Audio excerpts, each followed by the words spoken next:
Krásné dobré ráno, vítám vás všechny, co jste tady i co na nás koukáte ze záznamu na další CyberEdu konzultační hodině a tentokrát se budeme věnovat technickým opatřením k zákonu o kybernetické bezpečnosti. Prosím, jenom mi potvrďte, že vidíte moji obrazovku. Vidíme a i počujeme. Skvěle, děkuju. Tak, já vás dneska tady budu provázet, jsem Olga Pincová, většina z vás mě zná. Kdo mě nezná, tak jsem hlasem aplikace Moja Kybeon, která vám pomůže s řízením rizik kybernetické bezpečnosti a většinou, když budete něco řešit, tak to budete řešit se mnou. A dnešním expertním hostem je Viktor Tjukoš. Nekomolím ti jméno, prosím tě? V pohodě. Cyber Security Consultants Ernst Young. Ještě než se dostaneme k hlavnímu tématu, kvůli kterému jste všichni přišli, dovolte mi zhruba 30 vteřin s novinkami. Velká oslava, získali jsme ocenění IT produkt roku v časopise Computer Trends jako aplikace Moja Kybeon. A druhá novinka, minulý týden v pátek jsme začali CyberEdu letní školu, což je program 4 vysílání 4 dnů, kdy procházíme krok za krokem všechno, co je potřeba udělat, abyste vyhověli nárokům zákona o kybernetické bezpečnosti a můžete to s námi projít krok za krokem. Potkáte se tam se specialisty z EY, s Viktorem a jeho dalšími kolegy. Potkáte se tam se Zbyňkem Malým a máte možnost pracovat v aplikaci Moja Kybeon. Přestože už jsme začali, tak stále ještě se můžete přihlásit, protože všechno máme logované, všechno máme nahrávané, máme k dispozici Google Classroom, kde všechny ty informace jsou k dispozici. Potkáváme se jednou za 14 dnů, aby to bylo datelné i se všemi dovolenými, převozy dětí od babiček na tábor a podobně. A byli jste na podzim připraveni na to, co vás může čekat. A nyní tedy již pojďme k tématu. Viktor, Cyber Security konzultant, má hluboké znalosti z té technické stránky, s penetračními testy. Takže Viktore, předávám ti slovo a když tak prosím doplň, co jsem zapomněla říct. Ďakujem za pekný úvod. Ja si ukradnem zdieľanie a dúfam, že ma nesklame technika. Prípadne poprosím znova o potvrdenie, že zdieľam. Už se to načítá a už to vidíme. Dobre. Tak dneska si povieme, jak už som dostal pekný úvod od Olgy, niečo k technickým bezpečnostným opatreniam z nového zákona o kybernetickej bezpečnosti. Ja sa volám Viktor Tjukoš, som Cyber Security konzultant v EY a jak už Olga spomínala, tak sa venujem primárne tej technickej stránky bezpečnosti, čiže buď už sú to nejaké penetračné testovanie, alebo prípadne konfigurácia buď to cloudov, alebo assessment, buď to segmentácii síte, alebo nastavení rôznych bezpečnostných prvkov. Čo sa týka nejakej našej dnešnej agendy, povieme si krátky úvod k samotnému zákonu, čo k nemu viedlo, prečo sa o ňom vlastne rozprávame teraz. Povieme si následne niečo k tým samotným technickým bezpečnostným opatreniam. Budeme sa primárne venovať opatreniam z vyššieho režimu, spomenieme si takisto aj nižší režim. Primárne sa ale budeme venovať vašim dotazom, keďže je to konzultačná hodina. Nejaké dotazy ste už aj poslali dopredu, ale zároveň kľudne sa pýtajte a nebojte sa mať otázky aj počas samotného toho výkladu. Čiže keď ideme rovno na našu tému, tak ako prvé, prečo sa vôbec rozprávame o nejakých technických opatreniach a prečo vznikol nový zákon o kybernetickej bezpečnosti. Za tým celým je stratégia pre kybernetickú bezpečnosť a to teda celkovo Strategy for the Digital Decade od Európskej únie, kde aj odborníci na úrovni Európskej únie si uvedomujú, že to naše prostredie, v ktorom sa nachádzame, sa neustále vyvíja. Sú tu nové hrozby, sú tu nové technológie, čiže už buď keď sa bavíme o AI, bavíme sa o prípadnej zmene v nejakom tom geopolitickom rozložení, a už iba v pokrokoch technologických, čo sa týka sofistikovanosti útokov. A z tejto celej iniciatívy vypadli nejaké dve skupiny regulácií. Jedna sa venuje produktom a službám, čo je buď Cyber Resiliency Act alebo AI Act, ktorý upravuje umelú inteligenciu, alebo potom legislatíva, ktorá spadá na organizácie a my sa dnes budeme venovať teda primárne NIS 2 alebo teda našej transpozícii do zákona v Českej republike. Čiže asi bez vyššieho otálenia sa môžeme pozrieť na ten režim vyšších povinností. Celkovo v režime vyšších povinností, keď berieme aj tie organizačné, aj technické opatrenia, nám spadá nasledujúcich 30 paragrafov. My sa zameriame na nasledujúcich 11. Čiže si prejdeme viac menej všetky oblasti od fyzickej bezpečnosti až po nejaké zabezpečenie priemyslových a riadiacich systémov. Pokiaľ máte záujem aj o tie organizačné opatrenia, tak pár týždňov dozadu môj kolega Radek Váňa takisto viedol konzultačnú hodinu, kde hovoril presne o tých organizačných opatrení. Ale asi som už rozprával až moc na náš úvod a poďme sa pustiť do jednotlivých tých nařízení. Čiže ako prvé si povieme niečo k fyzickej bezpečnosti a cieľom fyzickej bezpečnosti je predchádzať poškodeniu, odsudzeniu alebo zneužitiu tých samotných aktív. Čo to znamená, keď to preložím z právnickej reči do našej bežnej reči, je, že nemal by som úplne vedieť prísť k vám do firmy, vojsť do serverovne a odísť so serverom, bez toho, aby sa ma niekto po ceste aspoň na niečo neopýtal. Teda, čo to znamená z nejakých vecí, ktoré musíme my spĺňať, a to je to, že musíme vymedziť nejaký fyzický bezpečnostný perimeter a následne ho rozdeliť podľa úrovne ochrany, podľa toho, že aké dôležité aktíva sa v ňom nachádzajú. Čiže budeme ináč riadiť napríklad nejakú recepcii, kde je voľný prístup jasne pre hoci koho, a budeme ináč riešiť naše interné priestory, nejaký back office a zároveň budeme ináč riešiť serverovňu alebo prípadne nejaké miesto, kde uchovávame citlivé dáta. Čo sa týka nejakých tých opatrení, ktoré musíme zavádzať, tak nie sú to len staré dobré zámky, ale sú to napríklad turnikety, prístupy na čipové karty, sú to miestami, keď sa bavíme o serverovniach, tak to môže byť prípadne aj nejaký ďalší faktor, čo sa týka nejakej biometrie. Môže to byť sken od tlačku prstu, môže to byť nejaký sken zrničky.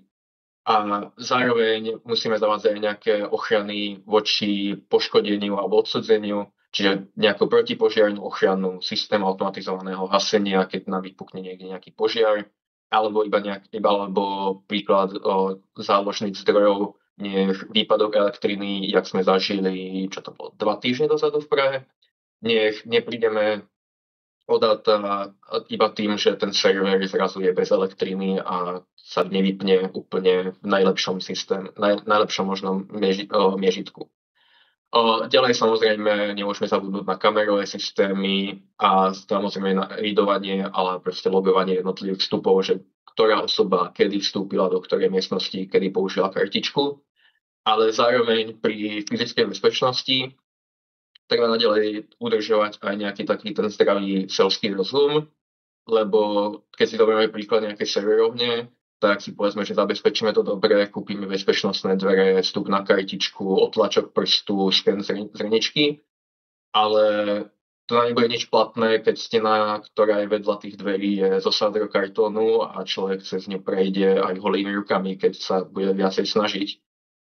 A zároveň pri veľa budov moderných kancelárskych, ktoré majú falošné stropy, tak tá stena, aj keď je normálna tehlová, tak nejde až úplne po ten reálny strop. Niekedy miestami končí na úrovni toho falošného stropu.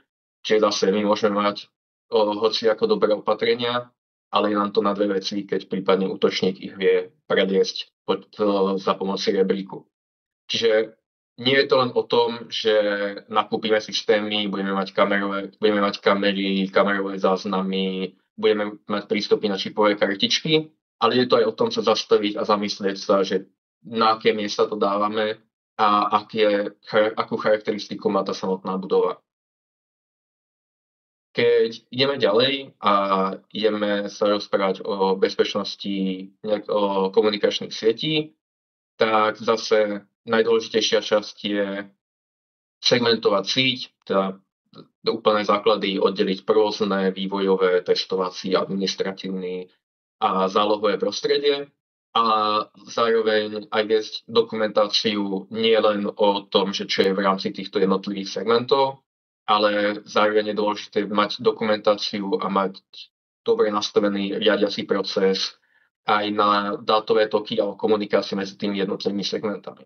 Toto je problém, s ktorým sa stretávame aj v praxi častokrát, že firmy majú zdokumentované jednotlivé segmenty, aké systémy v nich bežia, ale už nemajú zdokumentovanú tie dátové toky medzi nimi. Čiže nevedia presne, akú komunikáciu môžu povoliť, akú môžu zakázať. Následne to vedie na to, že majú príliš voľne nastavené firewally, majú príliš voľne nastavené to riadenie toho provozu a púšťajú oveľa viacej, jak majú. Ku koncu to môže eskalovať až na to, že na ten firewall sa nastaví pravidlo allow any, čiže viac menej, že pustí všetku komunikáciu. Ale je v tom taký bordel, aj to tak nemenožované, že nejde efektívne nastaviť firewallové pravidlá. Toto len zdôrazňujem, že toto nie je rada, toto je posledná vec, ktorú by ste mali robiť. S týmto ste efektívne vypli ten firewall. Ale keď ideme ďalej na nejaké obecnejšie požiadavky, tak treba zabezpečiť a bezpečne riadiť aj vzdialené prístupy, buď to administrátorské a užívateľské. Proste VPN-ka na server, VPN-ka z domu do kancelárie by nemala bežiať neobmedzenie. Mali by tam byť nastavené rozumné časy, kedy sa to vytimeoutuje, kedy sa to spojenie preruší a toho užívateľa to vynúti sa znova prihlásiť, znova overiť svoju identitu. Čo nám pekne premosťuje to nasledujúcej časti, a to je správa identít. Zase tým už viac menej od covidu, jak sa rozbehol nejaký remote working a práca z domova, tak sa zase zmenilo aj tá povaha tej bezpečnosti. Už to nie je taký ten klasický hrad, že máme svoje hradby, máme svoj priekop a všetko vonku je zlé a všetko dnu je dobré. Ľudia pracujú z domu, ľudia pracujú naprieč celým svetom, čiže už momentálne tú najdôležitejšiu vec, ktorú sa musíme chrániť, je tá identita toho používateľa. Na základe tej identity následne ten užívateľ má pridelené práva, aj buď vpúšťan a následne ho púšťame do našej siete, do našich systémov. Čiže keď bude narušená tá identita, tak jasne všetky naše bezpečnostné opatrenia za tým sú, nechcem povedať, že zbytočné, ale sú veľmi obmedzené s tým, že čo môžu priniesť, ako môžeme pridanú hodnotu. Čo to znamená zase, čo sa týka nejakých praktických krokov, a to je implementácia centrálneho nástroja na správu a overovanie identít alebo nejakého Identity and Access Management. Môže to byť Entra ID, môže to byť Active Directory, keď sa bavíme o on-premových riešeniach. Môže to byť zároveň plno ostatných poskytovateľov IDM systému. Zároveň multifaktorová autentizácia viac menej máte úplne všade a zároveň spolu s tým používať Zero Trust, čiže viac menej sa overovať v rámci každého systému. Nestačí, keď sa ja raz do jedného systému sa prihlásim, overím svoju identitu a následne som púšťaný všade, lebo však som sa prihlásil napríklad do Teamsov, takže následne som to ja. Do každého systému, do ktorého sa prihlásim, by som mal mať znova overenú svoju identitu, že či som to naozaj ešte stále ja, alebo že či je to už niekto iný, kto sa vydáva za mňa. Na miestach, kde nie je možné použiť MFAčko, alebo teda viacfaktorovú autentizáciu, by sme mali zaviesť buď tou autentizáciu pomocou kryptografických kľúčov alebo certifikátov, alebo ideálne použiť dostatočne silné heslá. Na slajde môžete vidieť nejaké požiadavky na to, že čo tie jednotlivé, zároveň aj na jednotlivé tie účty. A zároveň samozrejme veľké malé písmená, špeciálne znaky, čísla. Ale to, že dáme užívateľovi heslo, ktoré dáme mu podmienky, že musíš mať heslo o dĺžke 12 znakov, musíš mať veľké písmeno, malé písmená, musíš mať čísla, musíš mať špeciálne znaky. Tým sme ešte nie nutne zvýšili bezpečnosť našich hesiel, lebo čo spraví hoci ktorý bežný používateľ, prvé písmeno dá veľkým, potom dá nejaké malé písmenka, dá číslo, dá špeciálny znak. A toto je natoľko známy pattern, že ho používajú viac menej útočníci, keď sa snažia lamať hesla. A týmto sme viac menej nepridali žiadnu bezpečnosť v rámci našich hesiel.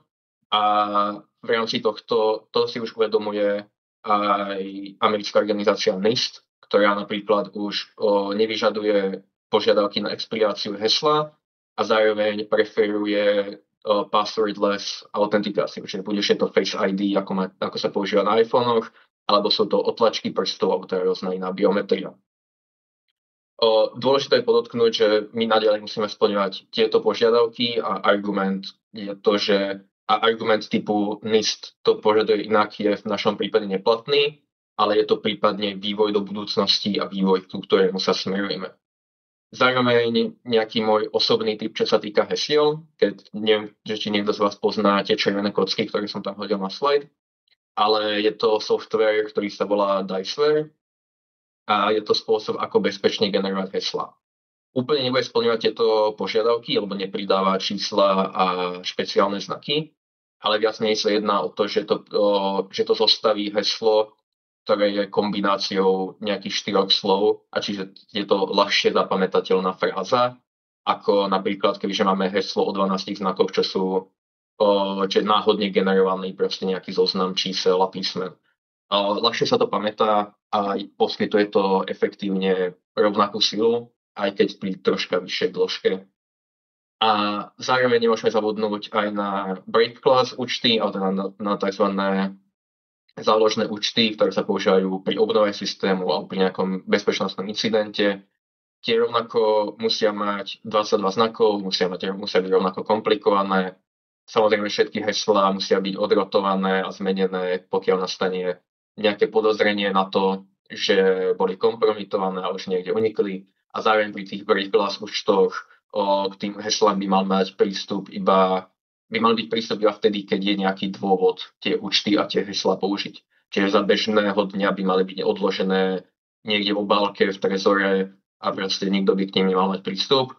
V bode, keď je nejaký incident a potrebujeme ich použiť, napríklad ten náš centrálny systém nie je k dispozícii, tak iba vtedy by sme sa k nim mali dostať.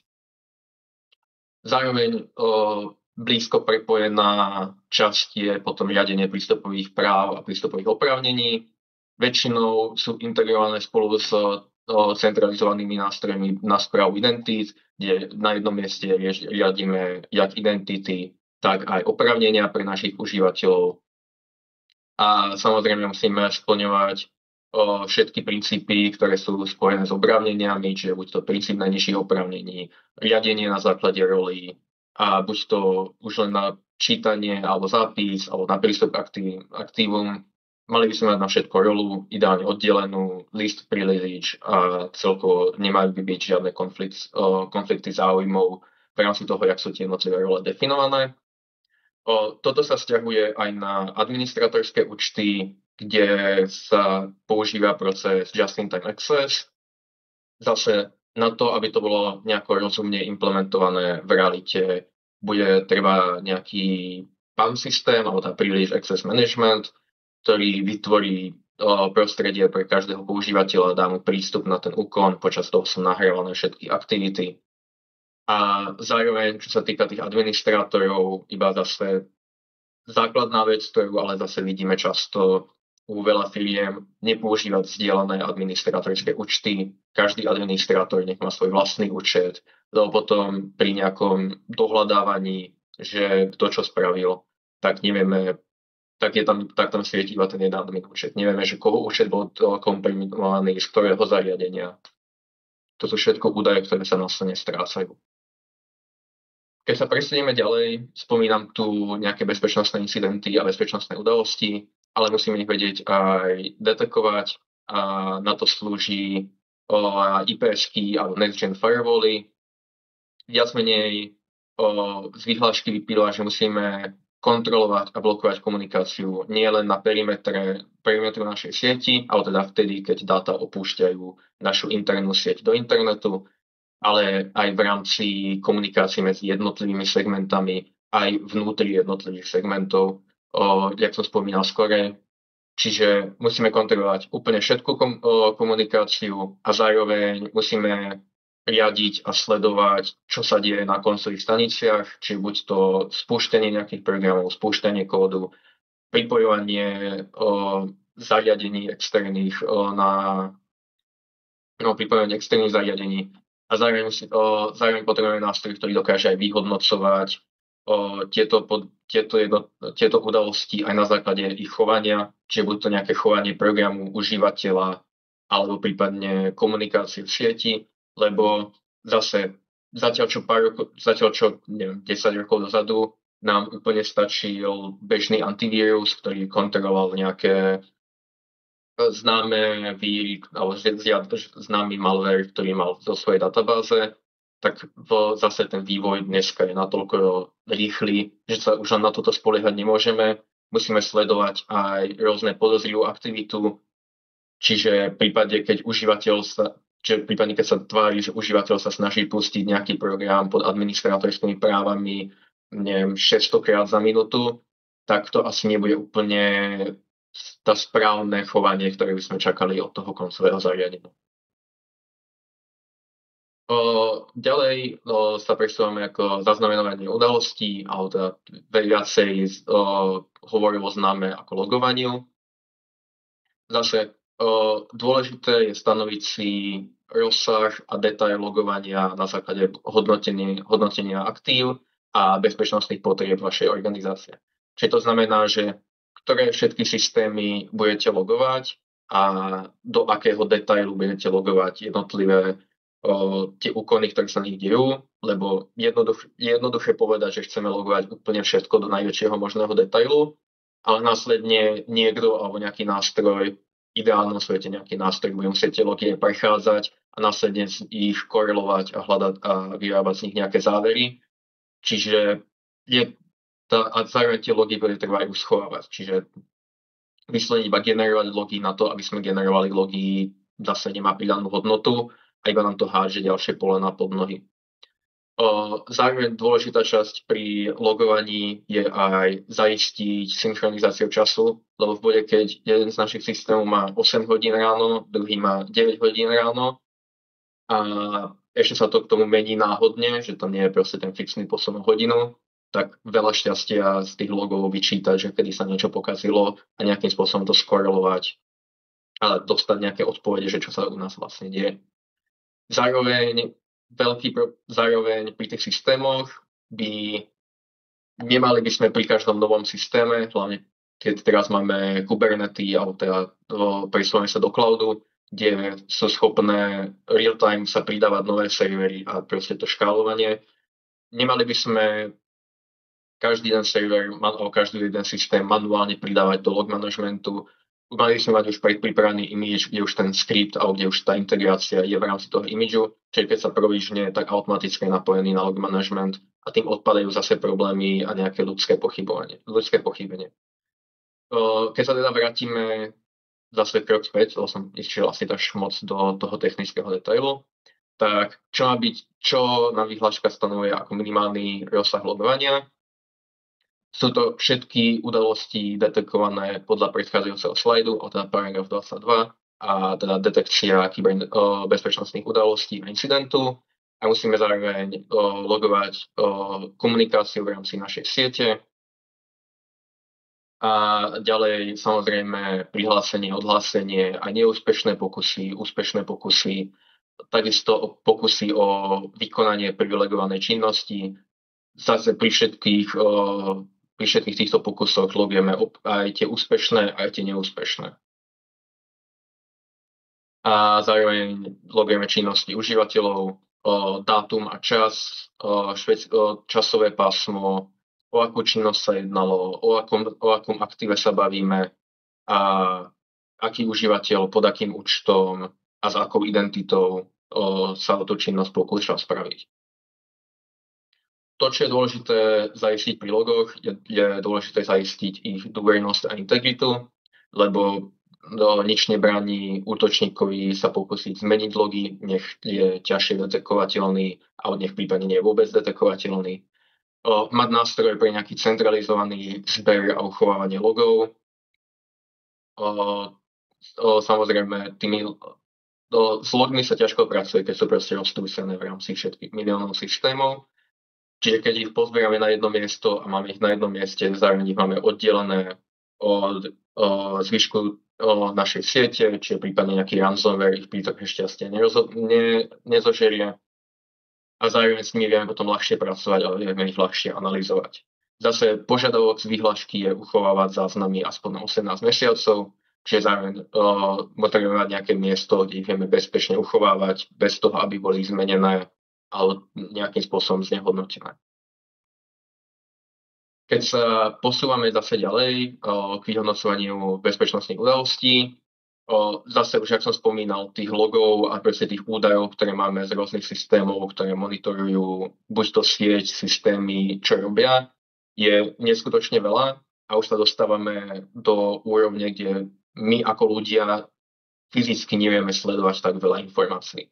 Za týmto účelom sú buď to SIEM, máme systém, ktorý je SIEM, ale teda monitorovanie bezpečnostných udalostí a zároveň napríklad Microsoft v rámci ich suitu už do toho zavádza aj AI agentov, ktorí zase pomáhajú korelovať tie dáta a pomáhajú v rámci nejakého troubleshootovania a teda vyhodnocovania tých udalostí. Na nešťastie SIEM nie je úplne magická krabička, ktorá vyrieši všetky naše problémy, ale je nutné s ním pracovať a to neustále s ním pracovať. Je treba ho neustále optimalizovať, treba ladiť pravidlá, treba ich testovať a nie len do úrovne, že sa zopnú pri nejakom incidente alebo pri nejakej udalosti, ale treba zároveň testovať aj to, že či my vieme reagovať, máme nastavené nejaké procesy, aby tí ľudia, ktorí obsluhujú ten systém, vedeli, čo s ním robiť. Zároveň musíme minimalizovať nejaké false pozitívy, alebo teda, že keď máme hlásenie o tom, že máme nejakú bezpečnostnú udalosť, ktorá v skutočnosti sa nenastala, len ten systém misdiagnostikoval nejaké záznamy z logov. A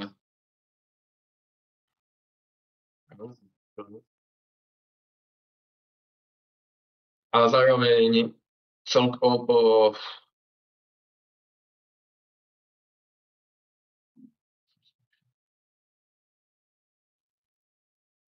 Já ještě jenom místo toho, že jsi si dal přestávku se napít.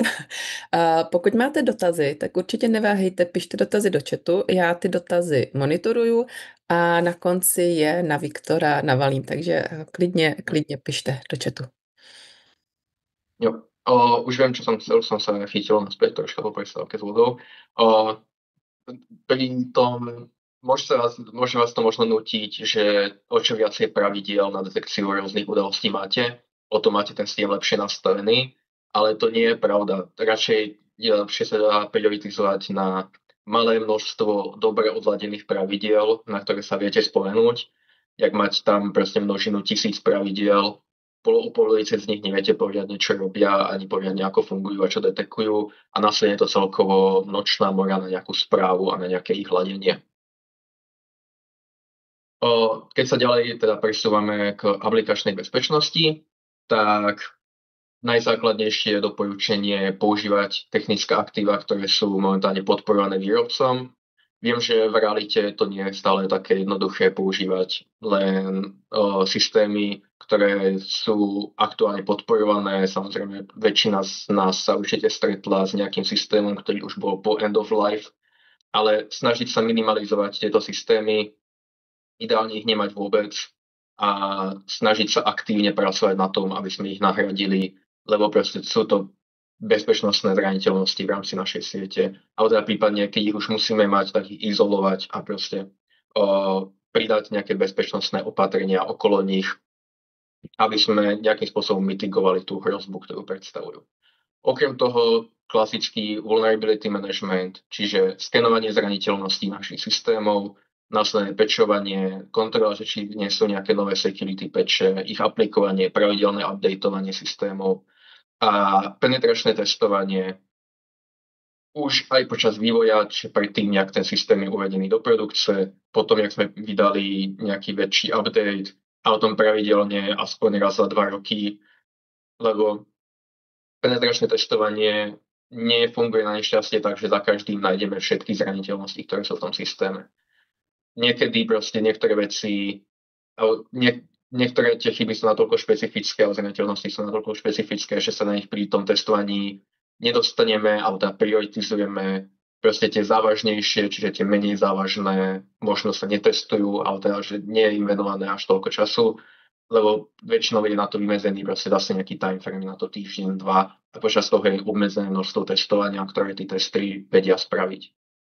A samozrejme tú správu zo penetračného testovania nielen odložiť niekam do šuflíku, ale ideálne si aj prejsť, proste začať tie nálezy riešiť a následne aj nejaké retesty a overenie toho, že či sme tú chybu naozaj opravili, alebo že či si iba myslíme, že sme ju opravili.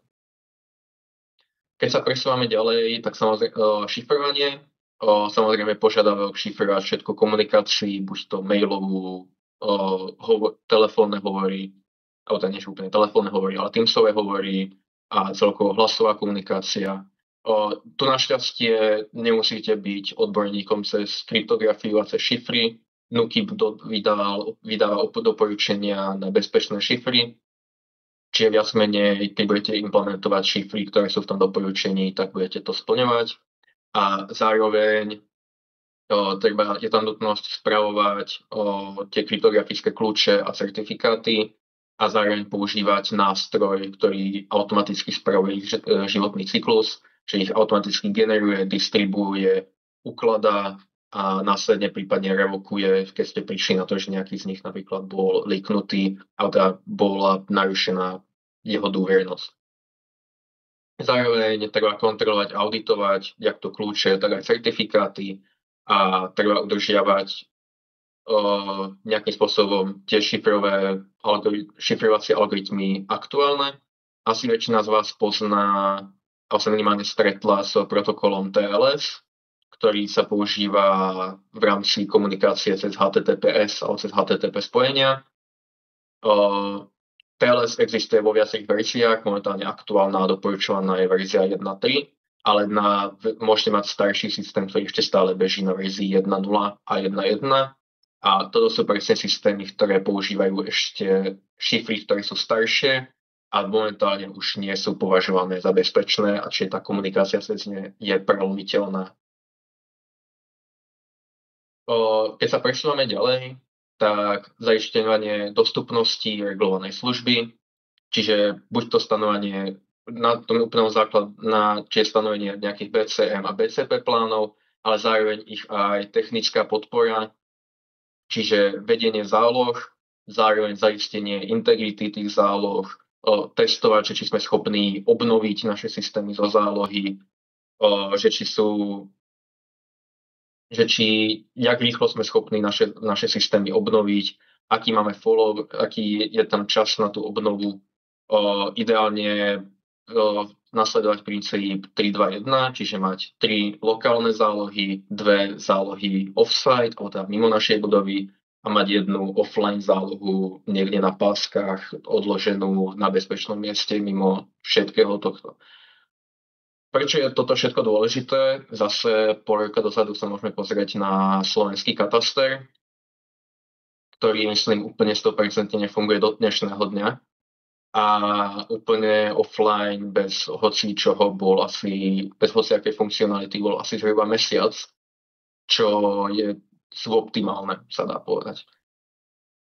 A v neposlednom rade zabezpečenie priemyslových systémov. Nebudem to zbytočne komplikovať, viac menej platí všetko, čo sme si povedali pred týmto, ale tým, že sa jedná o nejaké riadiace a priemyslové systémy, tak to je celá rada špecifických požiadavkov, tým, že sú to systémy v priemyslových budovách. Treba troška špecificky riadiť obmedzenie tých prístupov a fyzickej bezpečnosti. Sú to často proprietárne systémy, čiže proste nie je to až natoľko otvorené. Ten celkový upgrade cyklus je oveľa pomalší, lebo nikto neaktualizuje výrobnú linku každých 5 rokov. Nie je až tak nezvyčajné, že majú životnosť 15, 20, 30, možno aj viacej rokov. Čiže tie systémy tam budú zastaralé, budú celkovo s menším výpočetným výkonom, čiže budeme musieť byť aj viacej selektívni na to, že aké opatrenia, aké niekedy možno aj šifrové algoritmy používame, pretože pre veľa z týchto systémov a riadiacich jednotiek už len samotné šifrovanie môže byť natoľko náročný úkon, že už nebudú vedieť splňovať svoju primárnu funkcionalitu a tá je tá, že nech funguje tá výrobná linka. To by bolo všetko k vyšším opatreniam. Teraz, keď si prejdeme v obecnosti tie nižšie, tak zase veľa toho základu, ktorý sme si povedali už teraz pri tých vyšších opatreniach platí naďalej, sme obmedzení, ale v obmedzenejšom skoupe. Čiže už to nie je tých 11 oblastí, už je to len týchto nasledovných 6 a zároveň odpadajú tie over-the-top požiadavky, over-the-top asi nebolo úplne najlepšie slovo, ale odpadajú tie úplne najvyššie požiadavky. Čiže, ak mám uviesť nejaké príklady, už nepotrebujeme nástroj, ktorý automaticky spravuje certifikáty a kľúče, už to môžeme spravovať manuálne, ale stále ich musíme spravovať. Nepotrebujeme mať XDR alebo EDR, lebo odpadá požiadavok kontrolovať chovanie užívateľov programov alebo teda koncových staníc na základe proste tých behaviorných znakov. Čiže väčšina týchto najviac high-end požiadavkov odpadá, ale ten logický základ, ako je riadenie identít, MFAčko, sila hesiel, šifrovanie komunikácie, segmentácia, proste ten základ naďalej zostáva. Vidím, že som rozprával celkom dosť. Koľko máme dotazov, keď sa môžem spýtať? Nech nám zostane čas na dotazy. V chatu zatím žádný. Jeden dotaz přišel ještě přes registrační formulář a nevím, jestli bude jako v tvých silách ho zodpovědět. Chceš ho teď, nebo ještě budeš mluvit dál? Asi môžeme prejsť podľa mňa na teraz na tie dotazy a potom sa prípadne vrátim k tým nižším povinnostiam a si povieme niečo bližšie o nich. Tak. Takže keď zatiaľ nemáme dotazy z chatu, tak asi najprv prejdem dotazy, ktoré máme z mailov. Čiže prvý dotaz, a to je teda, že či musia byť technické opatrenia plnené v rámci celej organizácie, alebo iba pre zvolenú časť, ktorá spadá pod lístva. Musíte určiť svoje primárne a podporné aktivity, teda zákon spadá iba na regulovanú službu. V rámci tej regulovanej služby máte nejaké technické aktíva, ktoré zabezpečujú chod tej danej regulovanej služby a tie technické opatrenia spadajú na tie všetky podporné a technické aktíva, ktoré sú nezbytné preto, aby tá služba fungovala. Čiže v závislosti od toho, ako sú nastavené tie systémy v organizácii, to môže viesť aj na to, že to budú následne spadať úplne celá organizácia so všetkými systémami. Bude, keď je to nejakým spôsobom oddelené, kde si to žije vlastným životom a je to izolované od toho zvyšku, tak sa to vzťahuje iba na systémy, ktoré sú spojené s tou regulovanou službou a poskytované tej regulovanej služby.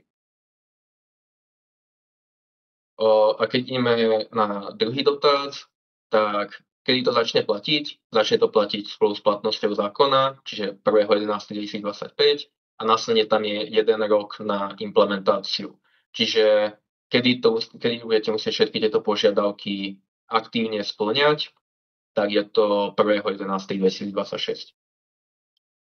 A keď sa dostaneme k druhej časti otázky, že čo by malo udelať IT, ktorý provozuje úřad v ORP ako prvý krok, tak úplne ako prvý krok by sme mali byť tie organizačné opatrenia, ktoré spomínal kolega Radek Váňa na tej predchádzajúcej konzultačnej hodine, ale pokiaľ sa bavíme o IT a celkovo o týchto technických opatreniach, tak ako prvé je treba definovať rozsah, teda že na aké máme regulované služby, a aké systémy zabezpečujú ich chod a ich funkčnosť a následne si spraviť nejakú gap analýzu, že čo z toho už splňujeme, čo z toho ešte nesplňujeme a následne z toho vypadne zoznam akoby činností, ktorým sa musíte venovať, tie zoradiť podľa priority a následne začať ich postupne riešiť. Okay. A to je ešte ten dotaz možno z toho mailu. Tak nevím, jestli jako bude úplně srozumitelný, pro mě není, pro tebe možná bude. Otázka zní, jak správně škálovat aktiva. Není k tomu, Úplne, čo sa tým myslí? taky nevím, není k tomu žádný další kontext, takže případně bychom pak poprosili tazatele, zda by dotaz upřesnil. Nevím, zda se k nám dotyčný připojil. Ještě se zkusím tady podívat. Pokud tu jste, tak se klidně ptejte a upřesněte dotaz. No, dobrý den, jenom jsem chtěl vidět tu škálovatelnost, to znamená hlavní aktiva, primární aktiva, podpůrná aktiva, ale vybrat je z toho celého, z té celé firmy v podstatě z hlediska kyberzákona. Já k tomu budu mít asi v pátek pár věcí, příští pátek, na té letní škole, kdy budeme si povídat o podporných aktivech. Tam se budou to nějak vhodným způsobem seskupovat. Čili jestli si počkáte na příští pátek, tak tam se to rozvíte víc. Děkuji.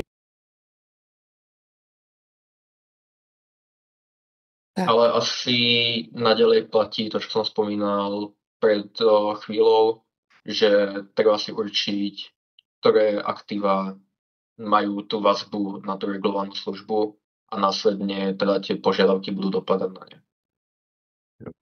Poněvadž primární aktiva jsme si probírali minulý pátek, kde jsme si řekli něco o primárním aktivu typu služba, primárním aktivum typu informace. A tam jsme de facto skončili a teď ten další pátek budeme si povídat o těch podpůrných aktivech a jak je vhodně seskupovat, aby jsme se z toho nezbláznili. Skvěle, díky za doplnění, Zbyňku, jenom já když tak doplním, Zbyněk je jeden z lektorů CyberEdu letní školy. Viktore, máš ještě něco, co bys dodal, nebo přejdeme k organizaci a dáme prostor pro dopsání dotazů?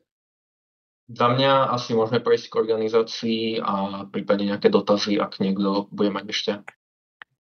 Skvěle, děkuju. Tak pokud by si mohl přestat sdílet, já nasdílím svoji obrazovku. A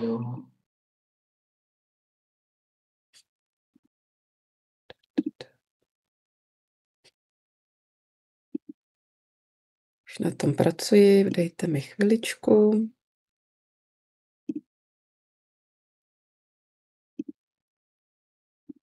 Takže pokud máte dotazy, neváhejte napsat do chatu, ještě se k ním vrátíme a pojďme se podívat na to, co nás čeká dál. Pokud jste přišli, že vám link poslal kolega nebo jste se registrovali přes LinkedIn, ale ne v registračním formuláři a chtěli byste se podívat na záznam, tak prosím, tady první QR kód vede na registrační formulář. Já v průběhu dneška, spíše zítřka, záznam sestříhám, vypíšu z něho hlavní body, pověsím to na YouTube a na blog a všem rozešlu, všem, na které mám kontakty v tom registračním formuláři, tak rozešlu linky jak na záznam, tak na blog. Rovnou tam přihodím i link na tu předcházející přednášku o organizačních opatřeních, abyste měli ta opatření kompletně. Další konzultační hodina se bude konat 5. září a teď doufám, že mi to nevypadlo, nepopletla jsem si to a bude se věnovat otázkám a odpovědím, protože týden předtím nebo 14 dnů předtím nám bude končit CyberEdu letní škola. Takže je to samozřejmě pro všechny účastníky letní školy, aby se přišli zeptat na to, co jim v průběhu té letní školy nebylo jasné nebo na jaké narazily problémy, co by chtěli dál řešit. Ale samozřejmě jste zvaní i vy, přijít si poslechnout dotazy, zeptat se, co vás zajímá. Poprosím, dotazy prosím posílejte předem, protože ne na všechno se dá opravdu odpovědět z patra. Některé dotazy vyžadují, abychom se nad tím zamysleli, nahlédli do zákona, tu odpověď prostě promysleli, aby byla kvalitní, relevantní. A poslední QR kód vede na CyberEdu letní školu. Kdo tam nejste, minul jste začátek, vůbec nic nevadí. Jak jsem říkala na začátku, potkáváme se jednou za 14 dnů, takže máte ještě týden na to, abyste si dokoukali ten první díl a zorientovali se. Pokud jste někdo absolvoval CyberEdu NIS2 Academy, tak ten obsah je plus minus stejný, ale samozřejmě je aktualizovaný. Většina těch prezentací vzniká na novo, aby to reflektovalo aktuální situaci, aktuální dění a aby to reflektovalo i vaši zpětnou vazbu, kterou jsme dostávali. Plus v letní škole bude navíc ještě Business Continuity Management, který v akademii nebyl. Konzultační hodiny budou pokračovat i nadále, takže v září se pak ještě můžeme těšit na pokračování povídání o umělé inteligenci a ještě potom bude následovat konzultační hodina na téma řízení digitální stopy jak pro jednotlivce, tak pro organizace. Všechny tyhle informace já budu posílat v e-mailech. Pokud jste zaškrtli, když jste se registrovali, že chcete být informováni o novinkách, tak já si vás převedu do softwaru, který rozesílá e-maily a dostanete zhruba jednou za měsíc, maximálně 2krát za měsíc ode mě e-mail, kde jsou všechny tyhle aktivity zmíněné, máte tam odkazy, abyste se mohli registrovat.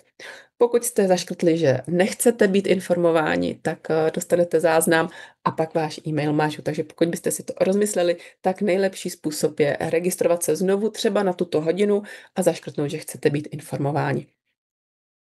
To je ode mě všechno. Ukončím také sdílení a jdu se podívat, jestli má někdo nějaký dotaz. V chatu se nic neobjevilo a objevilo. Tak, já mám dotaz do budoucna. Někteří naši klienti po nás jako o dodavateli chtějí zabudovat do smluv o poskytování služeb o jednání zohledňující specifické požadavky plynoucí ze zajištění provozních a bezpečnostních potřeb souvisejících s regulovanou službou. Nebudete se někdy zabývat i právními záležitosti v této oblasti, nebo to bude boj každého dodavatele a jeho právníka, nebo odkaz na nějaký zdroj informací? Moc děkuji za dotaz. Co se týče zabývat se tím na konzultačních hodinách, je to určitě dobrý nápad a pokusím se vymyslet, který právník z naší sítě by se toho mohl ujmout, ale co zatím vím, tak zákon tam opravdu jako vyžaduje řízení dodavatelů a ti poskytovatelé té regulované služby musí zajistit bezpečnost toho dodavatelského řetězce, takže ty požadavky jsou zřejmě víceméně adekvátní. Vím, že se to děje a bude se to dít. Takže z mojí strany zkusím zajistit konzultační hodinu na toto téma a Zbyněk se hlásí a má doplnění. No, bude to boj, poněvadž nejde udělat univerzální nějaký takovýhle přehled, co jako dodavatel budete dělat. Můžete být dodavatel normální, nebo můžete být identifikovaní jako takzvaný významný dodavatel a tam vyloženě je to jasně dané, že ty požadavky na vás musí být smluvně zadány.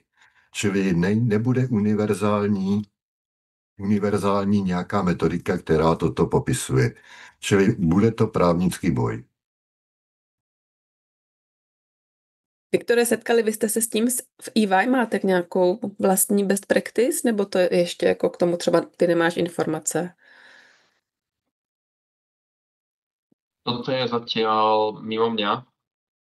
Viem vás prípadne odkázať na Radka, lebo viem, že on s tým niečo riešil a on sa s tým zaoberal.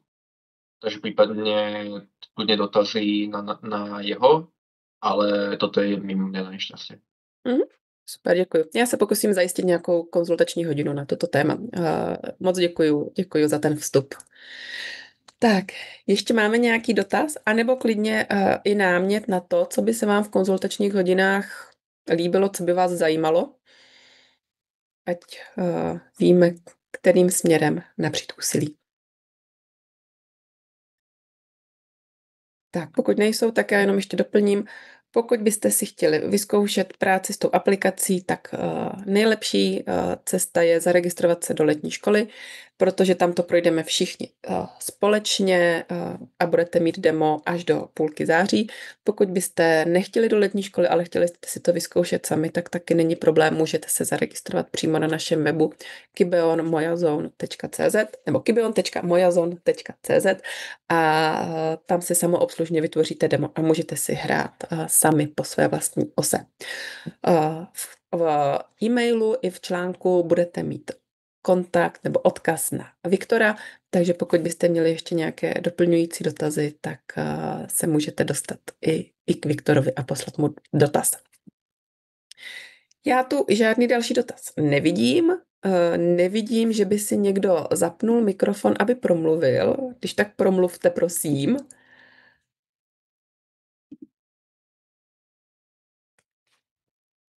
Zdá se, že někdo, takže já to odpočítám a končíme to. Viktore, tady máme ještě v chatu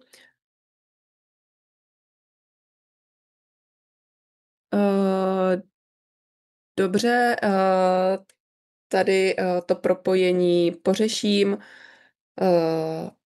a spojíme se. Tak, odpočet na otázky. Viktore, ještě jednou moc děkuju, bylo to skvělé a těším se na setkání s tebou i v letní škole.